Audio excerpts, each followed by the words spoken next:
News, दलित पीडित व शोषित जनतेचा खणखणीत आवाज। पत्रकार परिषद घेताना परभणीतील एकूण आरोपींची यादी वाचून दाखवताना मी जुने जाणते पॅन्थर विजयदादा वाकोडे यांचं नाव घेतलं होतं आणि सकाळच्या पत्रकार परिषदेमध्ये हे सांगितलं होतं की वय वर्ष 60च्या पुढचा माणूस जो अत्यंत समंजस आहे, जो अनेक आजारांनी ग्रस्त आहे, अशा माणसाचं नाव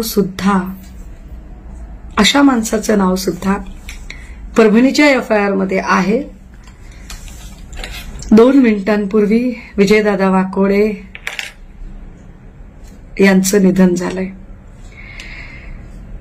परभणीतला एकूण हिंसाचार, जाळपोळ आणि हा तणाव सहन न झाल्यामुळे अजून एक परभणीतला योद्धा चळवळीने गमावलाय।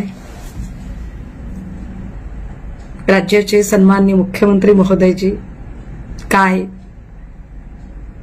आता तरी आपण परभणी प्रकरणाकडे काळजीने लक्ष देऊन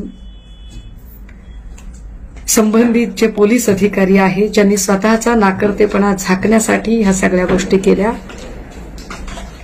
काय त्यांना तातडीने बडतर्फ कराल? प्रश्न समस्त महाराष्ट्रातल्या चळवळीतल्या अनुयायांच्या वतीने आपल्याला आहे। जास्त लाईक करा, शेअर करा आणि आमचे YouTube चॅनल सबस्क्राइब करा। धन्यवाद।